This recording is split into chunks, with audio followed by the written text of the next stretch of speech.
إن الحمد لله نعمده ونستعينه ونستغفره ونؤمن به ونتوكل عليه نعوذ بالله من شرور أنفسنا ومن سيئات أعمالنا من يهده الله فلا مضل له ومن يضلل فلا هادي له وأشهد أن لا إله إلا الله وحده لا شريك له وأشهد أن محمدا عبده ورسوله أما بعد فإن خير الحديث كتاب الله وخير الهدي محمد صلى الله عليه وسلم وشر الأمور محدثاتها وكل محدثة بدعة وكل بدعة ضلالة وكل ضلالة في النار أعوذ بالله السميع العليم من الشيطان الرجيم من همزه ونفخه ونفسه بسم الله الرحمن الرحيم كذبت قبلهم قوم نوح وأصحاب الرس وثمود وعاد وفرعون وإخوان لوط وأصحاب الأيكة وقوم تبع كل كذب الرسل فحق وعيد أفعينا بالخلق الأول ولهم في لبس من خلق جديد. قال الله تعالى في كلامه المجيد والفرقان الحميد في موضع آخر أعوذ بالله من الشيطان الرجيم ومن الناس من يتخذ من دون الله أندادا يحبونهم كحب الله والذين آمنوا أشد حبا لله. رب اشرح لي صدري ويسر لي أمري واحلل عقدة من لساني يفقهوا قولي. اللہ رب العالمین احکم الحاکمین ہی کے لیے حمد و ستائش ہے، اسی کے لیے بڑائی بزرگی اور کبریائی ہے، اور اسی کے بھیجے ہوئے آخری نبی رحمت للعالمین صلی اللہ علیہ وسلم اور ہم سب کی طرف سے درود و سلام کی بارش نازل ہو، جو پوری دنیا انسانیت کے لیے ہادی اور رہبر بنا کر بھیجے گئے، اور جن کی بیان کردہ شریف طہرا قیامت تک کے لوگوں کے لیے کافی وافی ہے اور اس کو ہدایت کے لیے روشن مینار ہے۔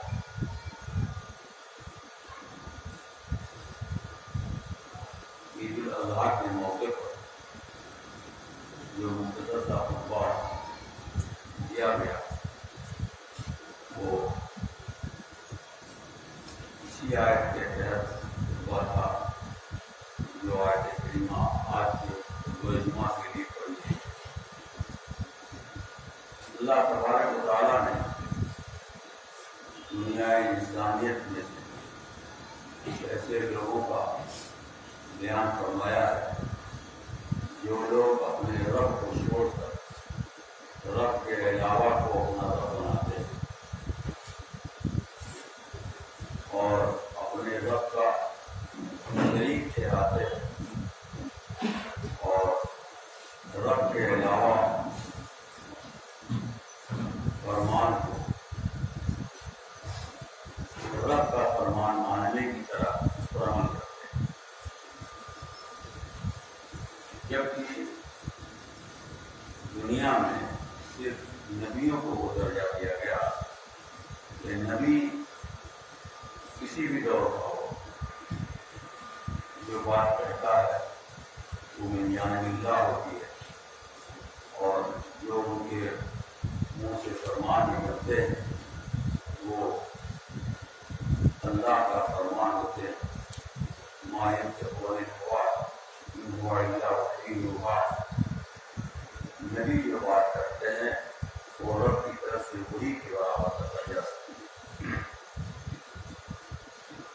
لیکن دنیا میں بہت سے لوگ ایسے جو لوگ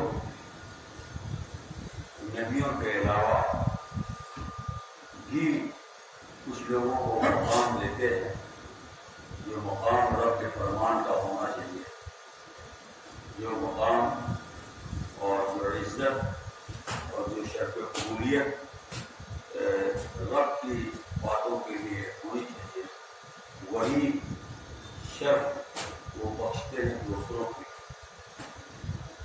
اسی عمل کو اللہ تبارک و تعالیٰ نے یہاں نیت سے تعبیر کیا اور اسی عمل کو اللہ تبارک و تعالیٰ نے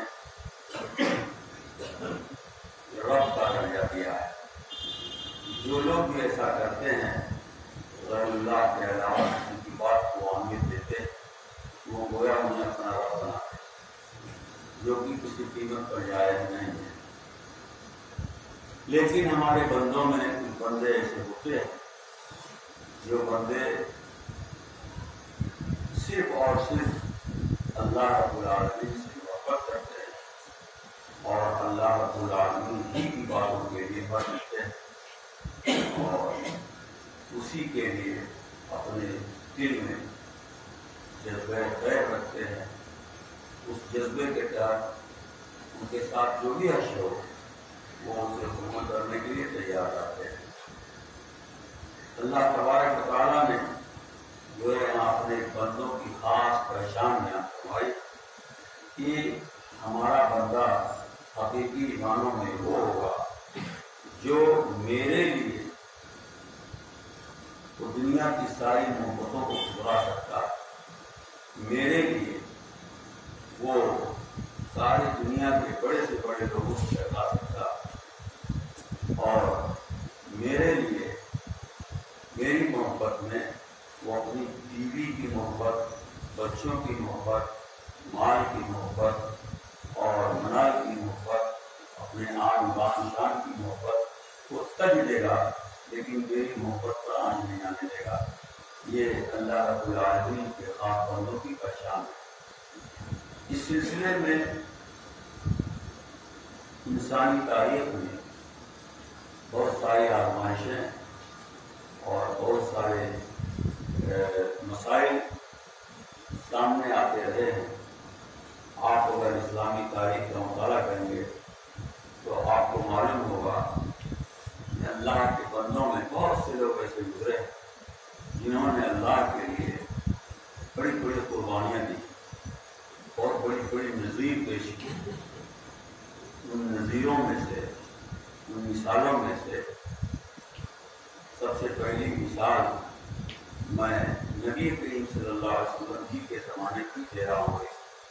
نبی کریم صلی اللہ علیہ وسلم کی پہلی بیوی حضرت خدیجہ الکبریٰ رضی اللہ تعالیٰ عنہا ہے اور ان کا مقام اس لحاظ سے بھی بہت بلند ہے کہ صرف نازک میں یعنی عورتوں کی ذات میں نبی کریم صلی اللہ علیہ وسلم کی صدا پر لبیک اور سعدیک کہنے والی یہ پہلی خاتون گویا دین کے راستے پر چلنے میں اور کلمہ لا الہ الا اللہ محمد رسول اللہ پڑھنے میں، نبی کریم صلی اللہ علیہ وسلم کا ساتھ دینے میں ان سے پہلے کسی خاتون کا نبی کے زمانے میں بھی اور انہوں نے اللہ کی محبت میں، رسول کی محبت میں جو سب سے بڑا کام کیا وہ اس وقت کا یہ کام تھا کہ آپ کے پاس جو بھی اللہ نے دولت دی تھی، جو بہت بڑی دولت کی مالک تھی، کروڑوں میں سے بھی بہت بڑا محنت تھا، وہ تمام کی تمام دولت اور بزنس کا سارا معلومات انہوں نے اللہ کے رسول کے حوالے کر دیا اور وہ ثابت کیا کہ وہ الذین آمنوا اشد حبا للہ، جو اللہ سے محبت کرتے ہیں ایمان والے وہ اللہ کی محبت میں بہت سخت ہوتے ہیں اور اس محبت میں جو بھی قربانی مانگی جائے وہ اس کے لیے تیار ہے۔ تو یہ حضرت خدیجہ الکبریٰ رضی اللہ تعالیٰ عنہا یہ خطبہ جمعہ میں بہت زیادہ تفصیل تو نہیں بیان کی جا سکتی، لیکن جس مناسبت سے ہم لوگ یہ عید مناتے ہیں اور ابھی بھی آج اور کل ہم لوگ عید ہی کے ایام سے گزر رہے ہیں، ایام تشریق سے، آپ نے حضرت ابراہیم علیہ السلام کا نام نامی اس میں گرامی سنا ہوگا اور جانتے ہیں، انہوں نے بھی اللہ کے لیے بہت بڑی بڑی قربانیاں پیش کی اور بہت بڑی بڑی آزمائشوں سے دو چار ہوئے، اور اس میں اللہ تعالیٰ نے انہیں کامیابی عنایت کروائی۔ انہیں آزمائشوں میں سے ایک آزمائش بہت بڑی تھی کہ اللہ تعالیٰ نے آپ کو حکم دیا کہ وہ بچہ جو بڑی آرزوؤں تمناؤں کے بعد نا امیدی کے ایام میں انہیں حاصل ہوا، حضرت اسماعیل کی شکل میں گود میں ایڑیاں گڑنے والا بچہ، اپنی بیوی سے کہتے ہیں کہ اس بچے کو اور تم یہ دونوں چلے جاؤ مکہ میں، یہاں پر نہ پانی ہے، نہ دانا ہے، نہ چھاؤں ہے، نہ رہنے سہنے کے لیے کوئی ٹھکانا ہے۔ حضرت ابراہیم علیہ السلام اللہ کے حکم پر اپنی بیوی کو لے کر کے وہاں پہنچ جاتے ہیں اور چھوڑ کر آنے لگتے ہیں۔ آپ جانتے ہیں کہ ایک ماں اپنے بچے سے کتنا پیار کرتی ہے اور اپنے شوہر سے کتنا پیار کرتی ہے، لیکن ان تمام محبتوں کو بالائے طاقت رکھتے ہوئے حضرت ابراہیم علیہ السلام جب حضرت اسماعیل کو اور ان کی والدہ محترمہ کو چھوڑ کر واپس جانے لگے تو حضرت حاجرہ نے پوچھا کہ آپ ایسا کیوں کرتے، کس لیے کرتے، ہم سے کوئی غلطی ہوئی ہے، کوئی خطا ہوئی ہے تو آپ بتلائیے، میں اس کی تلافی کروں۔ لیکن نبی حضرت ابراہیم خلیل اللہ نے صرف اتنا کہا یہ اللہ کے لیے ہے، اللہ کے حکم کے لیے ہے، اور ہم جو بھی کر رہے ہیں وہ اپنے من سے نہیں کر رہے ہیں، اس میں اللہ کا حکم شامل ہے۔ حضرت حاجرہ نے اس وقت بڑے سکون سے یہ کہا کہ تب اللہ تعالیٰ ہمیں ضائع نہیں کرے، سمجھے؟ تو یہ والذین آمنوا اشد حبا للہ کی تعبیر ہے جو حضرت حاجرہ اور حضرت ابراہیم نے پیش کیا صرف اللہ کے لیے۔ جبکہ آدمی جانتے ہیں اپنے ننھے منھے بچے کے لیے کتنا پریشان رہتا ہے، کتنا زیادہ اس کے صحت اور تندرستی کے لیے فکر مند رہتا ہے، لیکن حضرت ابراہیم علیہ السلام نے صرف اپنے رب کے فرمان کا دھیان رکھا اور اپنے رب کے لیے یہ سب کر ڈالا۔ اس کے بعد حضرت ابراہیم علیہ السلام کی زندگی کا ایک عجیب و غریب دور وہ آیا جس کو آپ نے میری زبان سے شاید کبھی سنا ہوگا، لیکن گاہے گاہے بعد خواہی قصے پارینہ تازہ خواہی داشتن گردہ لہائے سینہ۔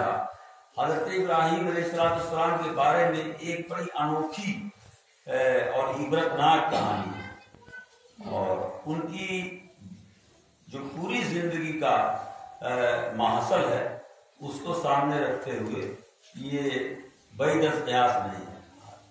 یہ ایک عجیب بات ہے کہ اکثر و بیشتر پیغمبروں نے بکریاں چرائی ہیں، حضرت ابراہیم علیہ السلام نے بھی بکری چرائی ہے۔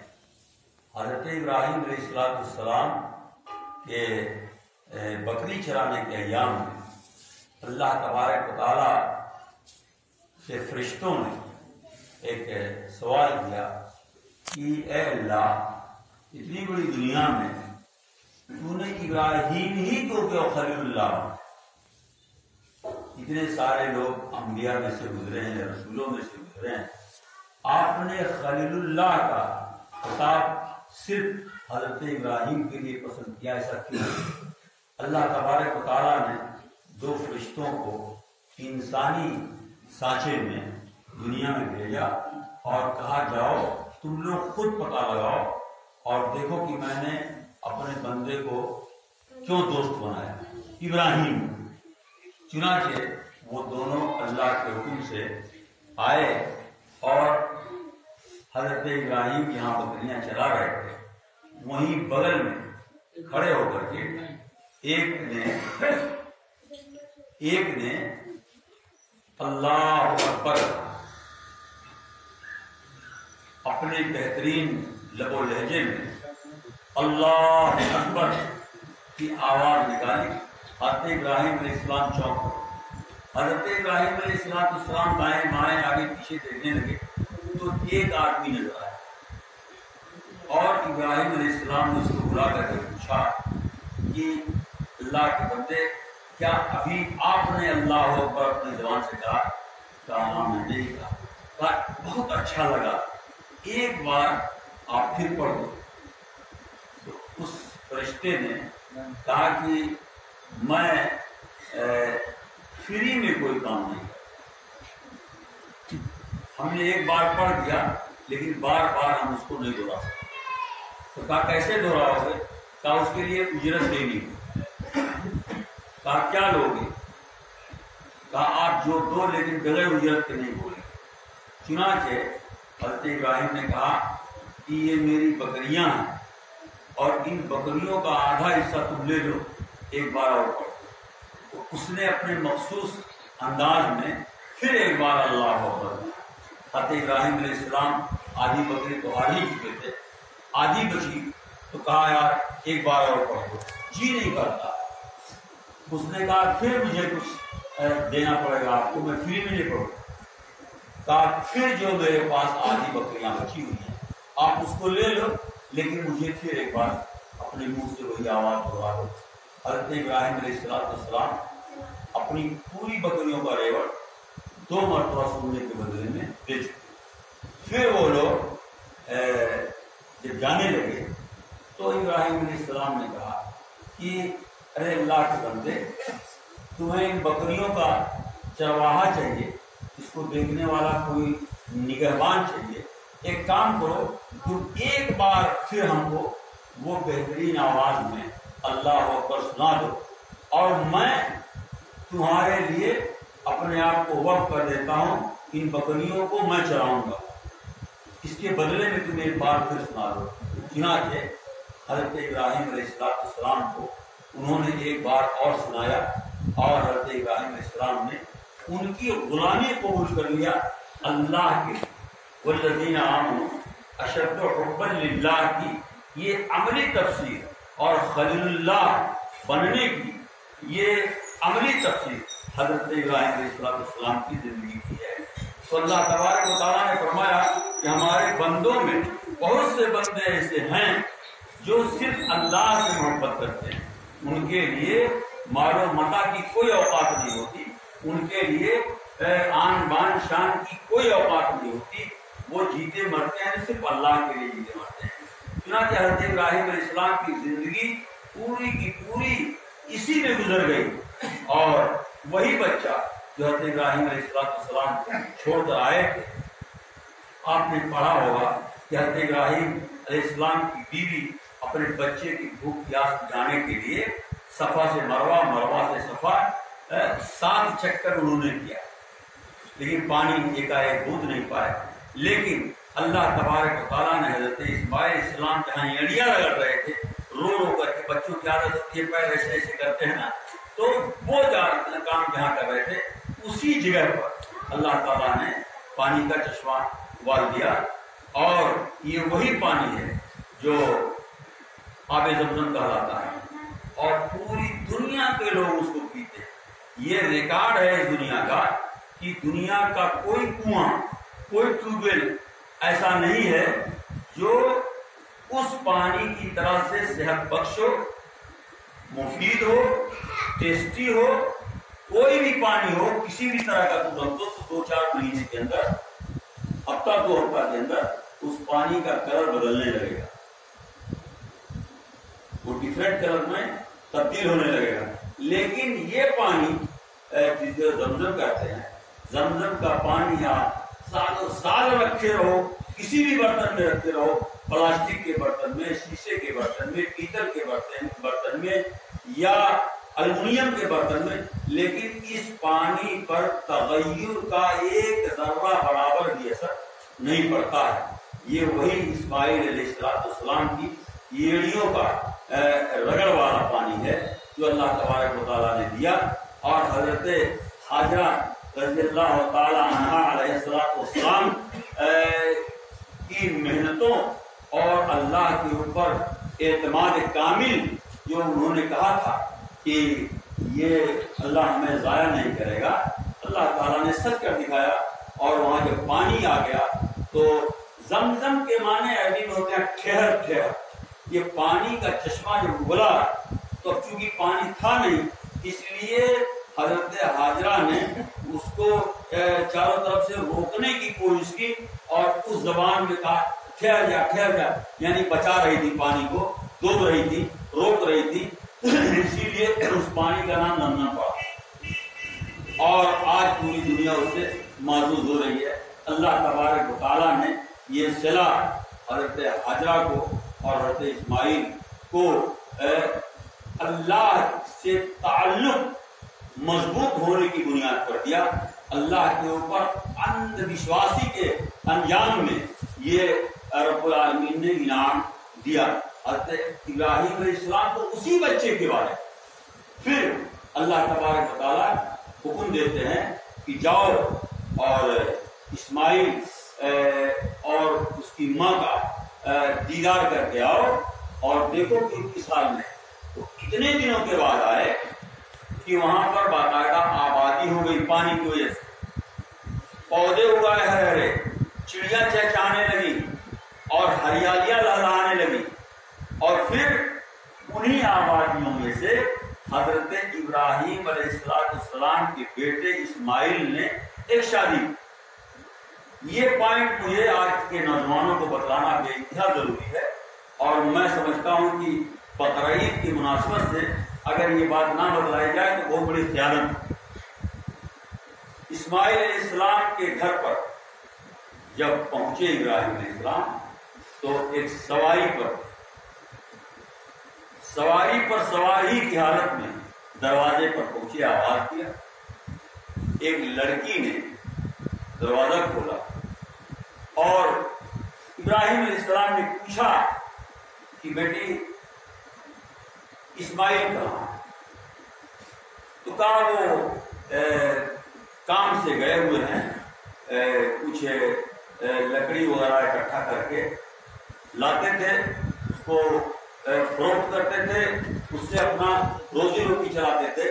کہاں گئے ہیں؟ کہا گھر کا کیا حال ہے؟ کہا گھر کا بہت برا حال ہے، بڑی تکلیف میں بہت گزر رہا ہے۔ نہ تو پانی پوچھا، نہ بیٹھنے کے لیے کہا۔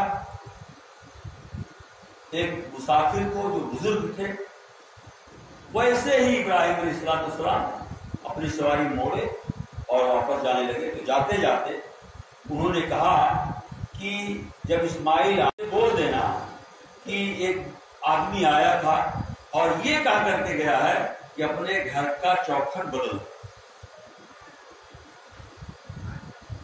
جب وہ شام کو واپس آئے تو عورت نے پوری بات بتلائی۔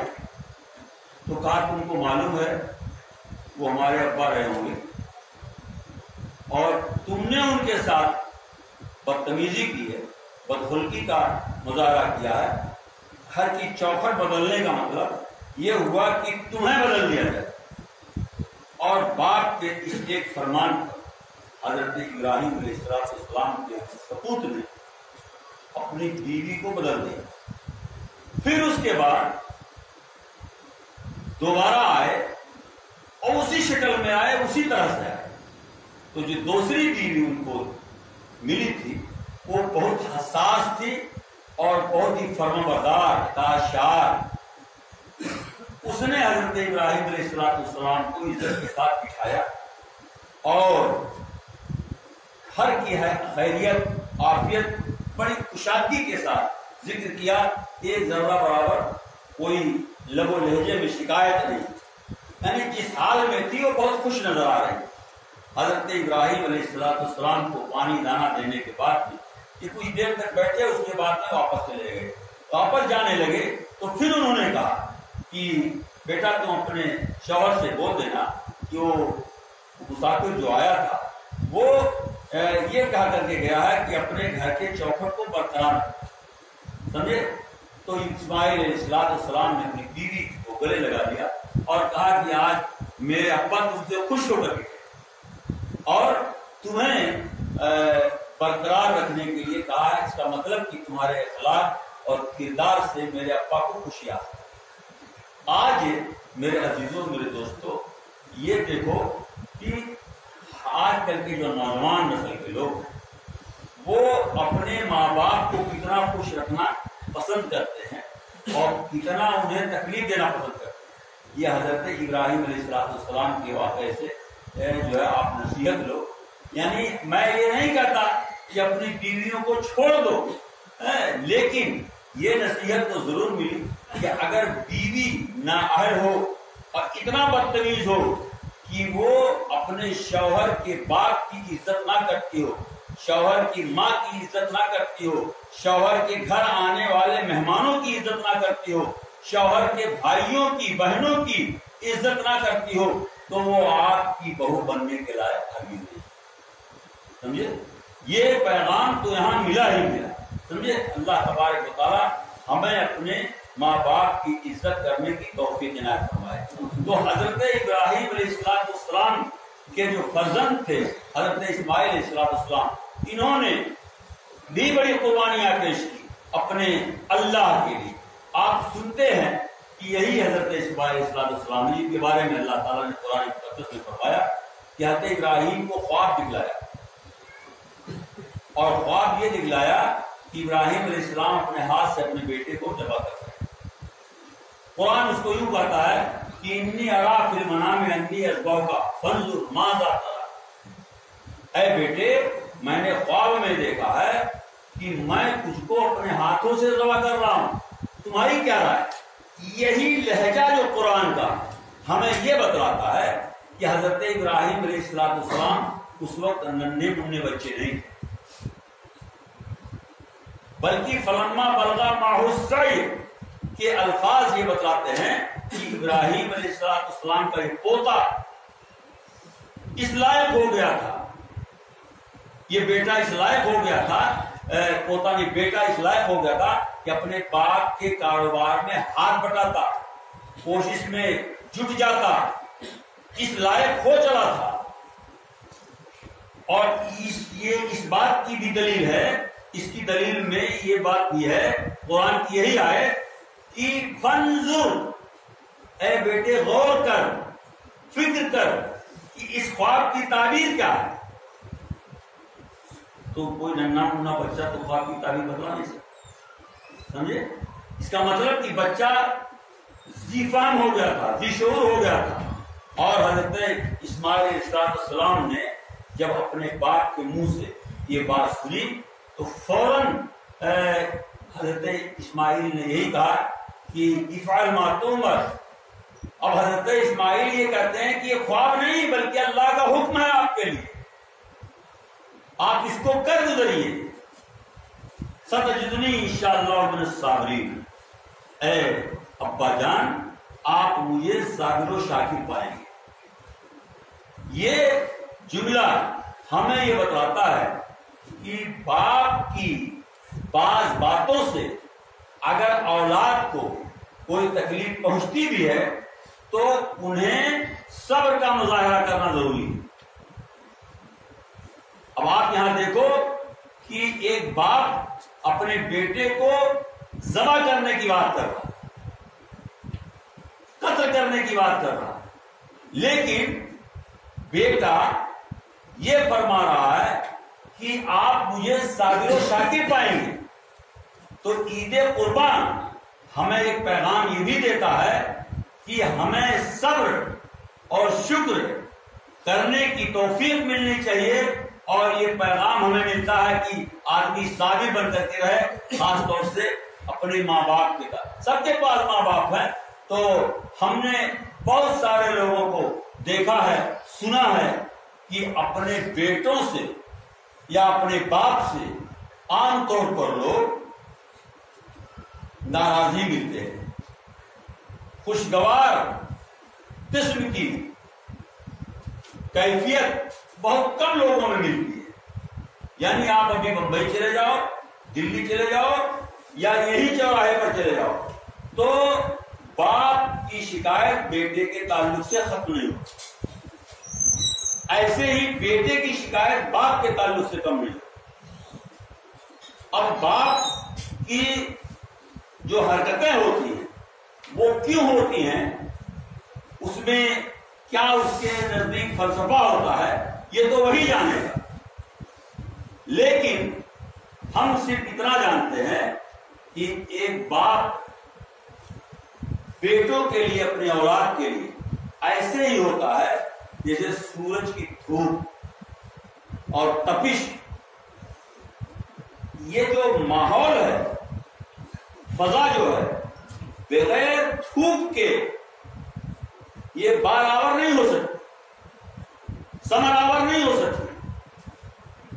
جیسے کوئی درخت ہے، اس کا جو مالی ہوتا ہے اس کو بغیر کاٹ چھانٹ کے وہ کسی قیمت پر خوشگوار نہیں بن سکتا. یہ باغیچہ ہے، جو اس کا مالی ہے، ایک اردو ہے یہاں پر، آپ اس سے پوچھو کہ کئی کنٹل لکڑی وہ کاٹ کر کے نکال دیتا. اب اگر ہم ظاہری دنیاوی عقل سے دیکھیں تو پیڑ کے ساتھ، درخت کے ساتھ وہ ناانصافی کر رہا ہے، اس کی شاخوں کو کاٹ دے رہا ہے. لیکن شاخوں کو کیوں کاٹتا ہے؟ پھل بنا دینے کے لیے، ثمرآور بنانے کے لیے، اس کو مفید بنانے کے لیے. اسی طریقے سے بہت سارے معاملات ایسے ہوتے ہیں جو بیٹوں کی سمجھ میں نہیں آتے، اور اس کو باپ راہ راست پر لانے کے لیے اپنے انداز میں، اپنے اختیار سے وہ کچھ نہ کچھ ایسا کرتا ہے جو بیٹے کو برا لگتا.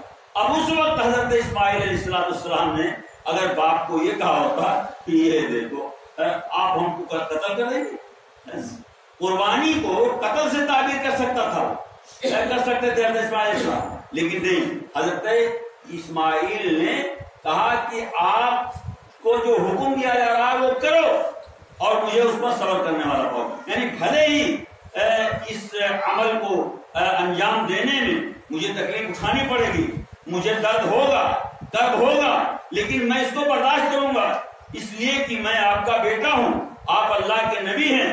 ہم آپ سے کوئی غلط توقع رکھ ہی نہیں سکتے، اپنے باپ سے ہم کوئی غلط توقع رکھ ہی نہیں سکتے، اس لیے جو آپ کریں گے ہمارے بھائی. یہ حضرت اسماعیل علیہ السلام کا اس واقعے سے، یعنی تیوہار سے ایک بہت بڑا آپ سبق سمجھیے. اللہ تعالیٰ ہمیں اس کو توفیق عطا. دیکھو ایک بات اور میں بتلانا چاہتا ہوں حضرت اسماعیل علیہ السلام کے تعلق سے. آپ جو لوگ حج کرنے جاتے ہیں انہوں نے دیکھا ہوگا کہ 2-3 جگہوں پر ایسے موٹے موٹے کھمبے بنائے ہوئے ہیں. وہاں فارسی زبان میں نے دیکھا لکھا ہوا ہے شیطان اکبر، شیطان اصغر. 2-3 جگہوں پر ایسے اس کو شیطان کا نام دیا گیا، اور اسی کو لوگ پتھر مارتے ہیں، رجم اس کو کرتے ہیں. یہ آخر میں سارے جب کام ہو جاتے ہیں آج کے، تو پلٹتے وقت عرفات کے میدان سے مکہ پہنچنے سے پہلے یہ کام کیا جاتا ہے، اسی تصویرات سے پہلے. اب وہ شیطان جو تھا، وہ جو 3 جگہوں پر مارا جاتا تھا، وہ کیوں مارا جاتا، کس یاد میں مارا جاتا جانتے ہو؟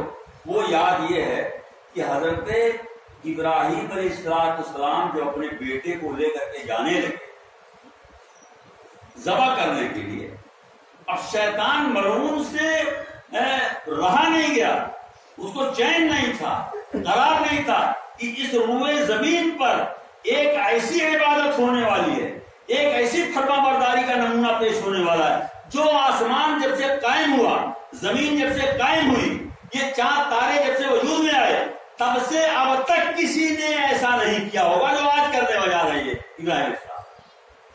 تو بیوی کے پاس گئے، یعنی اسماعیل علیہ السلام کی ماں کے پاس وہ گیا.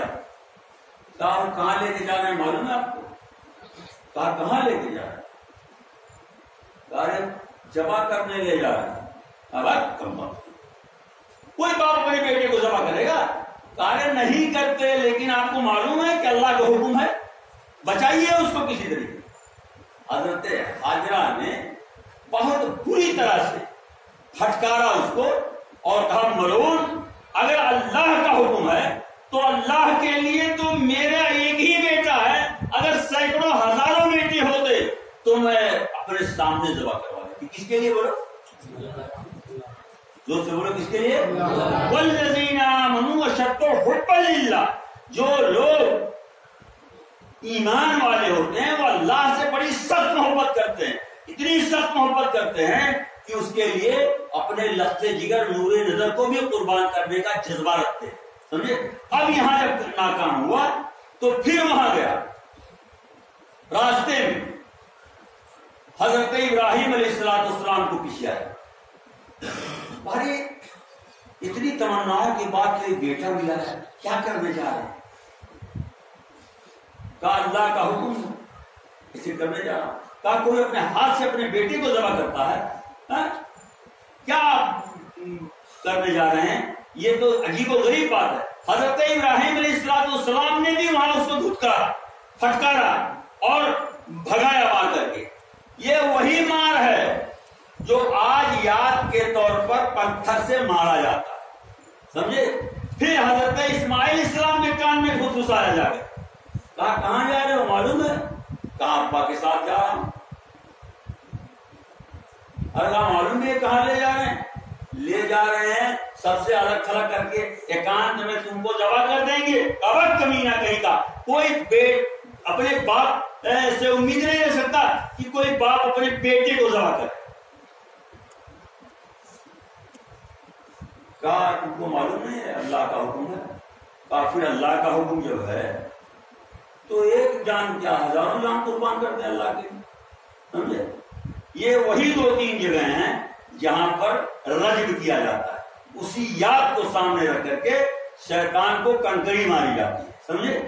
والذین آمنوا اشد حبا للہ، جو لوگ اللہ والے ایمان والے ہوتے ہیں وہ اللہ سے بڑی سخت محبت کرتے ہیں۔ اشد کا لفظ جو ہے یہ اس میں تفضیل ہے، اس میں تفضیل کا مطلب کہ اس مادے میں جو یہ معنی دیتا ہے اس سے زیادہ معنی ہو ہی نہیں سکتا، اس میں تفضیل سے زیادہ۔ جیسے سپرلیٹو ڈگری ہوتی ہے انگلش گرامر میں، سپرلیٹو ڈگری میں جو مادی معنی ہوگا وہ سب سے زیادہ بیان کیا جائے گا۔ جیسے ایک لفظ ہے گڈ، ایک لفظ ہے بیٹر، تو گڈ سے بڑا لفظ بیٹر ہے، اور بیٹر سے بڑا لفظ بیسٹ ہے، اور بیسٹ سے بڑا لفظ گڈنس کو بیان کرنے کے لیے کوئی نہیں۔ ایسے ہی سختی کو بیان کرنے کے لیے اشد سے بڑا لفظ کسی زبان میں اور عربی زبان میں اور کوئی دوسرا لفظ نہیں تھا، وہی لفظ استعمال کیا اللہ تعالیٰ نے۔ تو الذین آمنوا اشد حبا للہ، جو ہمارے مومن بندے ہوتے ہیں وہ اللہ کی محبت میں بہت ہی سخت ہوتے ہیں، بہت زیادہ سخت ہوتے ہیں۔ اس محبت کی سختی میں بیٹے کی محبت کو فنا کر دیتے ہیں، بیوی کی محبت کو فنا کر دیتے ہیں، اور اولاد کی محبت کو، مال دولت کی محبت کو فنا کر دیتے ہیں۔ ایسی مثالیں آپ کو اسلامی تاریخ میں بھی ملیں گی نبی کریم صلی اللہ علیہ وسلم کے زمانے میں۔ ایک جھلکی دیتا ہوں میں آپ کو والذین آمنوا اشد حبا للہ کی۔ ایک صحابی رسول ہے حضرت عبد الرحمن بن عوف رضی اللہ تعالیٰ عنہ، جب نبی کریم صلی اللہ علیہ وسلم ہجرت کر کے مکہ سے مدینہ چلے گئے تو دھیرے دھیرے بہت سے لوگ کھسکتے گئے۔ انہیں کھسکنے والوں میں سے ایک صحابی ہے عبد الرحمن بن عوف رضی اللہ تعالیٰ عنہ۔ یہ بڑے مالدار تھے، یعنی حالت کفر میں بھی مالدار تھے۔ یہ اپنا اونٹ لیے، اپنی بیوی کو، اپنے بچے کو اور زاد سفر کا ایک تھیلا لے کر کے گھر سے نکلنے لگے، لیکن گاؤں ہی میں، مکہ ہی کے اندر ان کے سسرال والے، ان کے گھر والے بھائی لوگ، باپ سب آ کر کے گھیر لیے راستہ اور روک دیے۔ کہا کہاں جا رہے ہو؟ کہا میں مدینہ جا رہا ہوں جہاں پر رسول اللہ صلی اللہ علیہ وسلم گئے۔ کہا تب تم جاؤ، لیکن سسرال والوں نے کہا کہ ہماری بیٹی تمہارے ساتھ نہیں جائے گی، یہ ہمارا ناتی، ہماری نتنیاں جو ہیں یہ تمہارے ساتھ نہیں جا سکتی۔ بھائیوں نے کہا کہ یہ جو اونٹ اور دولت لے کر کے جا رہے ہو، زاد سفر لے کر کے جا رہے ہو، یہ سب ہم نہیں لے جانے دیں گے، تم کو تنہا جانا ہو، پیدل جانا ہو تو جاؤ۔ حضرت عبد الرحمن بن عوف رضی اللہ تعالیٰ عنہ سب حوالے کر دیے، بھائیوں کو باپ کو دے دیے وہ کیا کہتے ہیں اونٹ اور مال جو تھا، اور سسرال والوں کو اپنی بیوی کو سونپ کر کے پیدل چلے گئے. یہ واقعہ حضرت محمد رسول اللہ صلی اللہ علیہ وسلم کو اور مدینہ کے بہت سارے لوگوں کو معلوم. یہ خبر پہنچ گئی کہ عبد الرحمن کے ساتھ ایسا ایسا ظلم ہوا ہے. ان کے آنے کے بارے میں بڑی بےتابی سے لوگ انتظار کر رہے. اندازے کے مطابق حضرت عبد الرحمن کیا روز میں پہنچیں گے، آج نکلے ہیں تو وہاں تک پہنچنے میں کیا دن لگے گا، یہ اندازہ لے کر کے لوگ شہر سے باہر ان کا استقبال کرنے کے لیے نکلے. حضرت عبد الرحمن رضی اللہ تعالیٰ عنہ ایک دم پھٹی حالت، پیر میں چھالے پڑے ہوئے ہیں. وہ عرب کی پتھریلی اور ریگستانی اس طریقے سے ملی جلی زمین جو ہے، چلچلاتی دھوپ. اب تو بارش ہونے لگی، پہلے بارشیں نہیں ہوتی تھی. وہاں کی کوئی روڈ ایسی نہیں پاؤ گے جو دہنے بائیں نالا بنا. اس لیے جب بارش ہوتی ہے تو وہاں کے لڑکے روڈ پر اتنا پانی اب لگ جاتا ہے، اتنا پانی لگ جاتا ہے، باقاعدہ ایسے نہاتے ہیں نکل کر کے، چھپکیا مارتے ہیں جیسے ہمارے یہاں کے بچے ندی. سمجھے؟ بڑی خوشی ہوتی ہے ان کو. وہ گاڑیاں لے کر کے فل اسپیڈ میں اس روڈ پر چلتے ہیں. وہ پہلے زمانے میں، اس زمانے میں بڑی سخت دھوپ ہوا کرتی تھی. حضرت عبد الرحمن بن عوف رضی اللہ تعالیٰ عنہ خدا کر کے مدینہ پہنچے. مدینہ پہنچتے ہی لوگوں نے گھیر لیا. نبی کریم صلی اللہ علیہ وسلم کی خدمت میں پہنچے. حضرت عبد الرحمن بن عوف سے نبی محترم صلی اللہ علیہ وسلم نے پوچھا کہ عبد الرحمن تم کیا ساتھ لے کر کے آئے، ہمارے بیوی بچے کہاں؟ عبد الرحمن بن عوف نے بتایا پوری داستان کہ اللہ کے رسول، میری سسرال والوں نے میری بیوی چھین لیا، میرے بچوں کو چھین لیا، اور میرے گھر والوں نے مجھ سے جانور چھین لیا سواری کا، اور جو کچھ بھی زیادہ سفر تھا سب چھین لیا. میں آپ کی خدمت میں صرف آپ کا اور اللہ کا نام لے کر آیا. کیا لے کے آیا ہوں؟ آپ کا اور اللہ کا نام لے کر کے آیا ہوں. میرے پاس دوسرا کچھ بھی نہیں ہے. یہی وہ دردناک منظر تھا جس کو دیکھ کر کے مدینہ کے لوگ آبدیدہ ہو گئے، ان کی آنکھیں نم ہو گئیں اور تھرا اٹھے. حضرت عبد الرحمن بن عوف کی قربانی دیکھ کر کے تب بہت سے لوگوں نے جو پڑھتے ہیں نہیں یہ بچے کتاب میں درجہ 4-5 میں کہ حضرت عبد الرحمن بن عوف کو کیا کیا آفر ملا. کسی نے کہا کہ عبد الرحمن آپ گھبراؤ نہیں، آپ کے سسرال والوں نے بیوی چھین لیا ہے تو غم مت کرو، ہمارے پاس یہ 4 بیویاں ہیں یا 2 بیویاں ہیں، جس پر انگلی رکھ دو میں اسے طلاق دے دیتا ہوں، اس کو تمہارے ساتھ شادی کرواؤ. کسی نے کہا میرے پاس 2 دکان ہے. اے عبد الرحمن بن عوف تم گھبرانا نہیں، جو تمہارے لائق دکان سمجھ میں آئے اس پر تم ہاتھ رکھ دو، وہ دکان میں تمہیں دے دیتا. اس طریقے سے بہت تسلی دی لوگوں نے. لیکن حضرت عبد الرحمن بن عوف نے کہا جس کے لیے میں آیا ہوں وہی اللہ میرے لیے راستہ پیدا کرے گا. تم لوگ ایک کام کرو، مجھے بازار کا راستہ دکھاؤ. حضرت عبد الرحمن بن عوف رضی اللہ عنہ بازار گئے اور بازار سے انہوں نے دھندا کرنا شروع کیا گھی کا. اور چند ہی مہینوں کے اندر وہ بزنس مین تھے ہی، بہت ایکسپرٹ بزنس مین تھے. چند ہی مہینوں کے اندر وہ کما گئے اور کما کر کے اپنے پیسے سے مہر ادا کرنے کے لائق جب ہو گئے تو انہوں نے شادی کی. اور وہی حدیث آپ لوگ سنتے ہیں حضرت عبد الرحمن بن عوف کی کہ نبی کریم صلی اللہ علیہ وسلم نے عبد الرحمن بن عوف کے کپڑے پر زردی دیکھا تو پوچھا گا یار یہ کیا ہے عبد الرحمن؟ تو کہا کہ اللہ کے رسول میں نے شادی کی ہے. تو کہا ولیمہ کیا کہ نہیں کیا؟ کہا نہیں. کہا ولیمہ لو شادی، ولیمہ کرو چاہے ایک ہی بکری ذبح کرو. اسی سے حدیث استدلال کی جاتی ہے، حدیث سے مسئلہ کہ ولیمے میں توفیق کے مطابق آدمی کم سے کم ایک بکری تو ذبح ہی کرے، باقی جتنا کر سکتا ہو کرے. ولو شادی چاہے ایک ہی، کہتے ہیں نا کہ چاہے ایک لقمہ کھا لیجیے لیکن کھا لیجیے. تو اس کا مطلب یہ نہیں ہوتا کہ ایک ہی لقمہ کھائیے، بلکہ آپ جتنا کھا پائے کھا لیجیے. تو آدمی کی توفیق کے مطابق. اب آج کل کے زمانے میں اس توفیق کا ناجائز استعمال ہونے لگا ہے، بہت زیادہ اس میں اسراف ہونے لگا ہے. اسراف بھی کسی قیمت پر جائز نہیں. تو میں عرض یہ کر رہا تھا کہ والذین آمنوا اشد حبا للہ، جو لوگ ایمان والے ہوتے ہیں وہ اللہ کی محبت میں بہت سخت ہوتے ہیں. ایک بار اگر سن لیتے ہیں کہ اللہ نے منع فرمایا تو پھر ہو گئی بات، اس میں کوئی حجت نہیں، کوئی ہیرا نہیں، کوئی بحث نہیں. آج مسلمانوں کے اندر سے یہی صفت غائب ہے، یہ بات جان لو. آج مسلمانوں کے درمیان سے یہی اشد حبا للہ والی صفت غائب ہے، اور اسی لیے یہ مسلمان اب مسلمان نہیں رہا.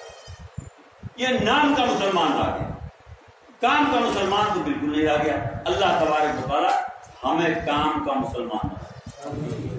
اس طریقے سے بہت ساری باتیں آپ کے سامنے پیش کی جا سکتی ہیں تاریخ کے اوراق سے، تاریخ کی جھروکوں سے، لیکن دیکھیے وہ ٹائم بہت ہو گیا. اللہ تعالیٰ معاف فرمائے. اور انہی چند باتوں کے ساتھ میں اپنی بات یہ کہتے ہوئے ختم کرتا ہوں کہ وَمِنَ النَّاسِ مَن يَتَّخِذُ مِن دُونِ اللَّهِ أَندَادًا يُحِبُّونَهُمْ اللَّهُ وَالَّذِينَ آمَنُوا أَشَدُّ حُبًّا لِلَّهِ. آج ہم سے یہی مطالبہ ہے کہ ہم اللہ سے سخت محبت کرنے والے بنیں، اللہ کی راہ میں زیادہ سے زیادہ محبت کا ثبوت پیش کریں. اللہ رب العالمین کے کلام کے لیے، اللہ کے رسول کے فرمان کے لیے ہمیں جتنے بھی امتحانات سے گزرنا پڑے اللہ تعالیٰ ہمیں اس پر کھڑا اترنے کی توفیق عنایت فرمائے. اور جب تک ہم دنیا میں زندہ رہیں اللہ ہمیں اس بات کی توفیق دے کہ ایمان پر زندہ رہیں، عمل صالح پر زندہ رہیں، اور اشد حبا للہ پر زندہ رہیں. اقول قولی هذا واستغفر الله لي ولكم ولسائر المسلمين فاستغفروه انه غفور رحيم واخر دعوانا الحمد لله رب العالمين.